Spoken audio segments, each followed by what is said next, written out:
சென்னை மாடம்பாக்கம் தேனுபுரீஸ்வரர் கோவில் என்பது மிக பழமையான ஒரு சிவ ஆலயம். சுமார் 1000 ஆண்டுகளுக்கு முன்பு கட்டப்பட்டது. அதாவது 957 970 வரையிலான காலகட்டத்தில் கட்டப்பட்ட மிகவும் தொன்மையான ஒரு சிவ ஆலயமாகும். இது தமிழ்நாட்டில் செங்கல்பட்டு மாவட்டம் தாம்பரம் வட்டம் மாடம்பாக்கம் பேரூராட்சியில் அமைந்திருக்கிறது. இந்த சிவ ஆலயத்தின் மூலவர் தேனுபுரீஸ்வரர் ஆவார். தாயார் தேனுகாம்பாள். இத்தலத்தில் தல விருட்சமாக பில்வ மரமும் தீர்த்தமாக கபில தீர்த்தமும் உள்ளன. இது ஒரு சுயம்பு சிவ ஆலயமாக இருப்பதால் இதை அவசியம் தரிசிக்க வேண்டியது உள்ளது. எனவே அதனுடைய அமைவிடத்தை பற்றி பார்ப்போம். சென்னை தாம்பரத்திலிருந்து சுமார் கிழக்காக 10 கிலோமீட்டர் தொலைவில் மாடம்பாக்கத்தில் இந்த கோவில் அமைந்திருக்கிறது. வேளச்சேரி முக்கிய சாலையில் வடக்கு நோக்கி சென்று ராஜகீழ்ப்பாக்கம் அருகே மாடம்பாக்கம் முக்கிய சாலையில் திரும்பி சென்றாலும் கோயிலை அடையலாம். கோவிலின் வரலாறு: கபில முனிவர் சிவ பூஜை செய்வதற்கு லிங்கத்தை இடது கையில் வைத்து வலது கையால் மலர் தூவி வழிபட்டதாகவும், கையிலே லிங்கத்தை வைத்து வழிபட்ட முறை சரியல்ல என கூறி சிவன் அவரை பசுவாக பிறக்க சாபம் அளித்ததாகவும், பசுவாக பிறந்த கபிலர் இந்த தலத்தில் சிவனை வழிபட்டு முக்தி பெற்றதாகவும் மரபு. பசுவில் கபிலர் வழிபட்ட தலம் என்பதால் பசு வடிவில் சுவாமி தேனுபுரீஸ்வரர் என்றும், தேனு அதாவது பசு, இவருக்கு உலகுய்ய வந்த சிற்றேரி நாயனார் என்றும் பெயர் உண்டு. சுந்தர சோழரின் அமைச்சரான அன்பில் அனிருத்தர் இக்கோயிலை கட்டியதாகவும், பின்னர் 1ஆம் குலோத்துங்கனால் இது முற்றளிக்கப்பட்டதாகவும், முன்மண்டபமும் அதிலுள்ள தூண்களும் பல்லவர்கள் காலத்தில் என்றும், விஜயநகர பேரரசாலும் இக்கோயில் பராமரிக்கப்பட்டது என்றும், இக்கோயிலில் தற்காலத்தில் கற்பலகையில் தமிழிலும் ஆங்கிலத்திலும் பொறிக்கப்பட்டுள்ளது. இக்கற்பலகை கோயிலின் முன்புறம் திறந்து வைக்கப்பட்டுள்ள புத்தக வடிவில் அமைக்கப்பட்டுள்ளது. கோயிலில் காணப்படும் கல்வெட்டுக்களில் இறைவனும் இறைவியும் சிற்றேரி ஆளுடைய நாயனார் என்றும் நம்பிராட்டியார் என்றும் கூறப்பட்டிருக்கிறார்கள். ஸ்ரீ அருணகிரிநாதர் அருளிய மாடம்பாக்கம் திருப்புகழ் என்று அவருடைய அருணகிரிநாதர் அருளிய திருப்புகழில் 2 பாடல்கள் பாடியிருக்கின்றார். அந்த 2 பாடல்களும் இந்த கோவிலில் பாடல்கள் பெரிய அளவில் குறிக்கப்பட்டுள்ளது. தோடு நொங்குழையாலே கோல்வளை சூடு செங்கைகளாலே யாழ் தரு கீதமென் குரல் ஆலே தூமணி நகையாலே என் குழலாழே யூரிய தேனில் இளங்கிதழாழே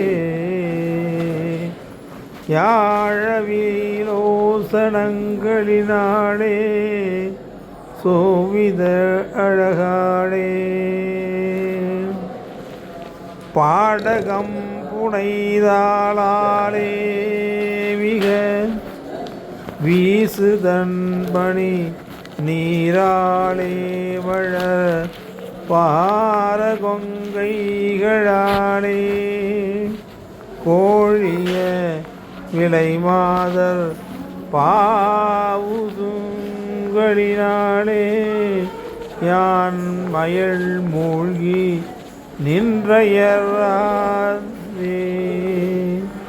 நோபுர பாத பங்கயம் மீதே யான்பது கருதாவோ நாடருஞ்சுடர் தானாவோதுதி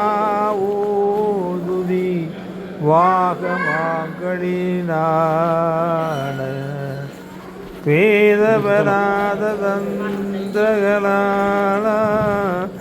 ஓதக வடிவாயி நான் தந்தரு வேதமோ நாடி நின்று மாயாகீதம் எந்தரு நாதா ஆரிரு புயலேனே வாட எங்கிய வேளா பெரு சூழ்தடிந்தருள் வீராமாமயில் ஏறு கந்த வினோதா பூரண அரணார் முன் வாசகம் பிறவாதோ நாசு. சரிவர படிக்க முடியவில்லை. இத்தலம் மற்றும் இங்குள்ள சிவசுப்பிரமணியர் குறித்து அருணகிரிநாதர் திருப்புகழில் பாடல்கள் 701 702 பாடியுள்ளார்.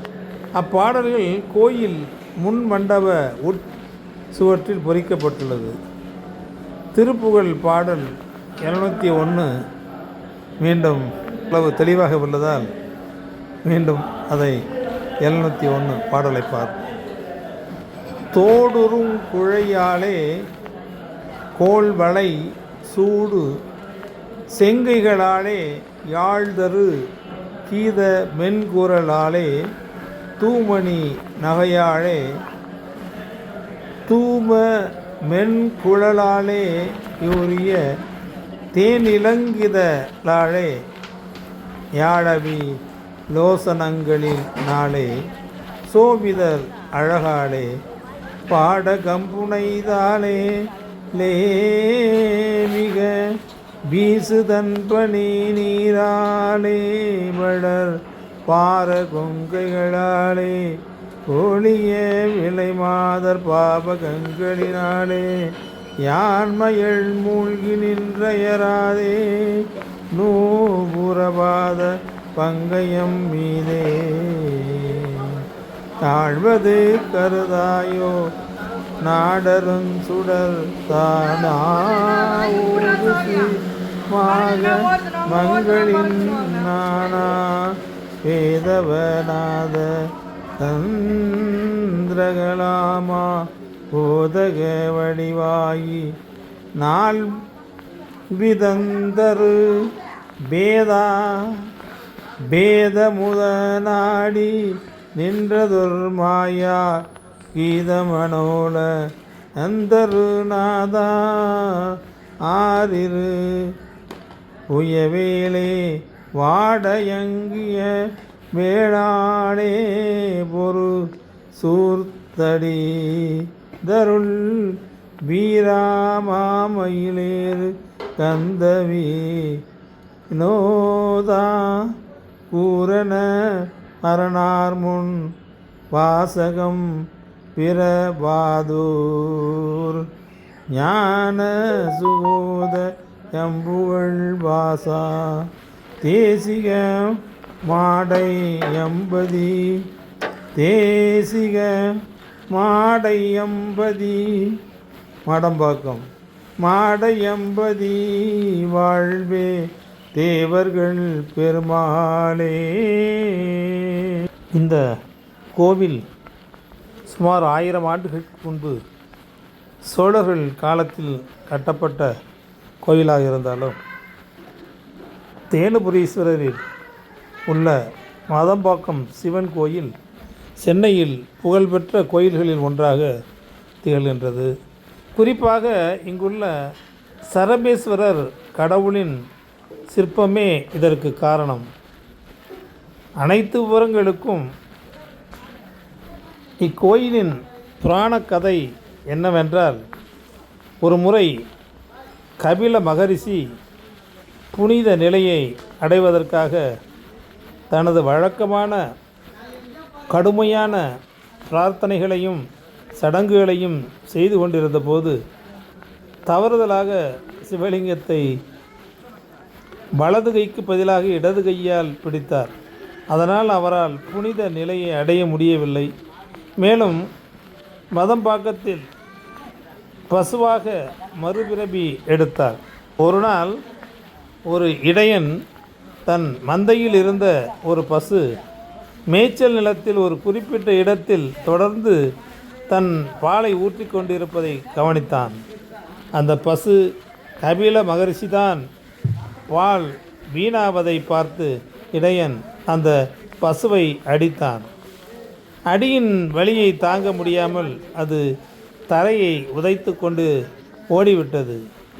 அது தரையை உதைத்த அதே இடத்தில் மண்ணிலிருந்து இரத்தம் வடிய தொடங்கியது. இடையன் பயந்து போய் மீதமுள்ள கிராம மக்களையும் அழைத்து வந்தான். அதே இடத்தில் சிவபெருமானவர்களுக்கு காட்சியளித்து, இவ்விடத்தில் ஒரு சுயம்பு லிங்கம் உள்ளது.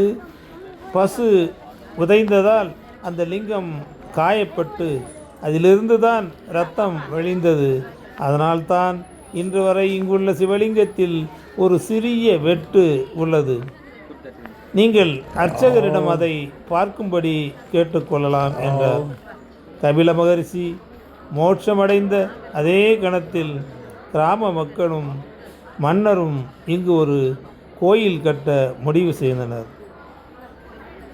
இந்த கோயில் 2ஆம் பிராந்தக சோழனான சுந்தர சோழனால் கிபி 954 முதல் 971 கட்டப்பட்டது. ஆனால் அவரால் கருவறை மட்டுமே கட்டப்பட்டது. இங்குள்ள சிவபெருமான் தேனுபுரீஸ்வரர், தேனு ப்ளஸ் பூரி ப்ளஸ் ஈஸ்வரர் என்று அழைக்கப்படுகிறார். இது பசுவால் அபிஷேகம் செய்யப்பட்ட சிவபெருமான் என்று பொருள்படும் ஒரு சமஸ்கிருத சொல்லாகும். பிற்காலத்தில் பாண்டிய மன்னர்கள் அவரது துணைவியாரான தேனுகாம்பாள் தேவிக்கான சன்னதியையும் தெற்கு நுழைவாயிலையும் மண்டபத்தையும் கட்டினர். பிற்காலத்தில் இப்பகுதியிலே பல்லவ பேரரசின் போது மகாமண்டபம் கட்டப்பட்டது. மாடம்பாக்கம் தேனுபுரீஸ்வரர் கோயிலின் கட்டிடக்கலை. இக்கோயிலின் ஒரு முக்கிய அம்சம் அதன் கட்டிடக்கலையாகும். விமானத்தின் கருவறைக்கு மேலுள்ள கோபுரம் முன்பகுதி யானையின் முதுகு போல வளைந்துள்ளது. இது மிகவும் பொதுவானதல்ல. சமஸ்கிருதத்தில் இது கஜ பிரஸ்தம் என்றும் தமிழில் தூங்கை மடம் என்றும் அழைக்கப்படுகின்றது.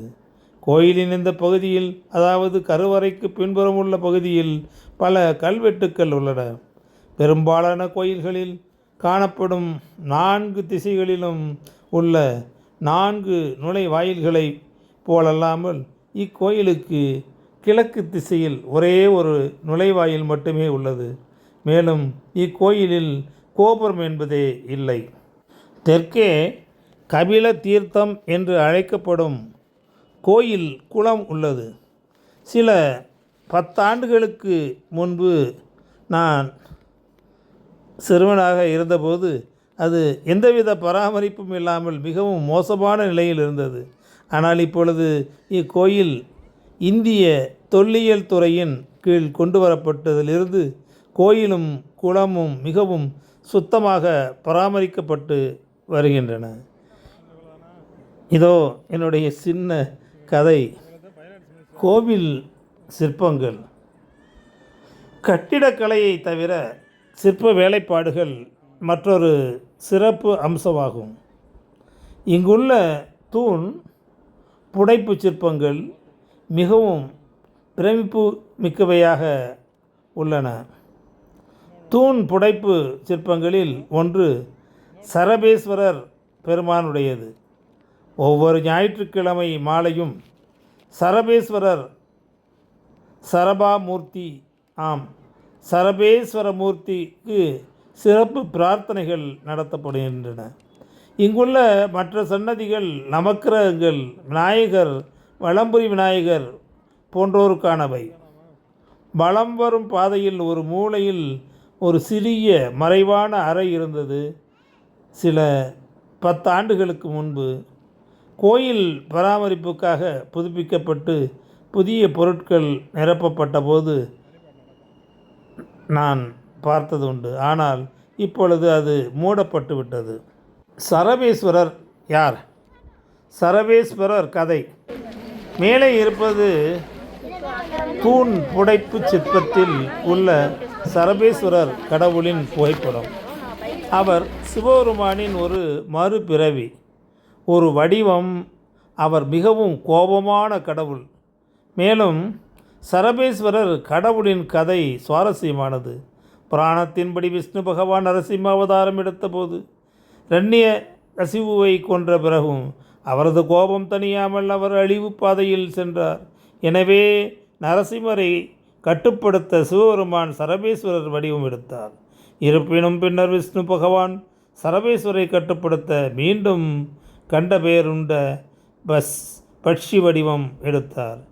விஷயம் என்னவென்றால் இவை அனைத்தும் இடைக்காலத்தில் சைவம் மற்றும் வைணவம் ஒன்றுக்கொன்று மேலோங்க முயன்றபோது சரப மூர்த்தியையும் கண்ட பேருண்டரையும் உருவாக்கின. வெளிப்புற சுற்றுப்பாதை முழுவதும் சேராகவும் அதன் இருபுறமும் புல் நிறைந்தும் உள்ளது. இதில் முன்பு நடப்பது மிகவும் இதமாக இருந்தது. பாதங்கள் உண்மையிலேயே நன்றாக உணர்கின்றன. தோட்டமும் நன்றாக பராமரிக்கப்படுகின்றது. இங்குள்ள தலவிருட்ச வில்வ மரம் இந்த தோட்டத்தில் கவனிக்க வேண்டிய ஒரு விஷயம்.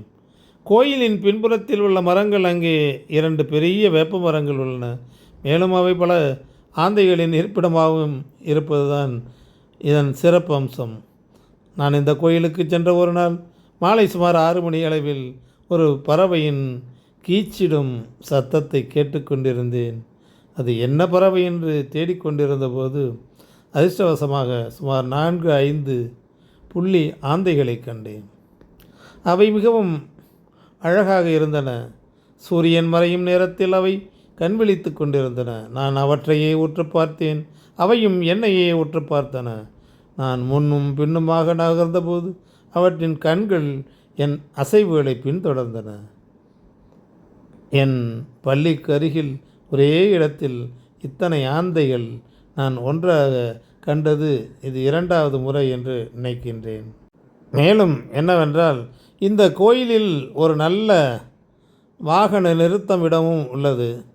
இந்த கோயிலுக்கு நேர் எதிரே 11 சித்தர் கோயிலும், மிக அருகில் ராஜ கீழ்ப்பாக்கத்திற்கு அருகில் ஸ்கந்தாசிரமமும் உள்ளன. இவை இரண்டும் 10 ஆண்டுகளுக்கு முன்பு தான் கட்டப்பட்டன. எனது வழக்கமான வசர்களுக்கு தெரிந்திருக்கும். நான் ஒரு கோயிலுக்கு அது கோயில் என்பதற்காக மட்டும் செல்வதில்லை. நான் அதன் புனிதத்திற்காக மட்டுமல்ல, அதன் பழமை, வரலாறு, தொல்லியல், கல்வெட்டுக்கள், கட்டிடக்கலை மற்றும் சிற்ப அழகு என எல்லாவற்றிற்காகவும்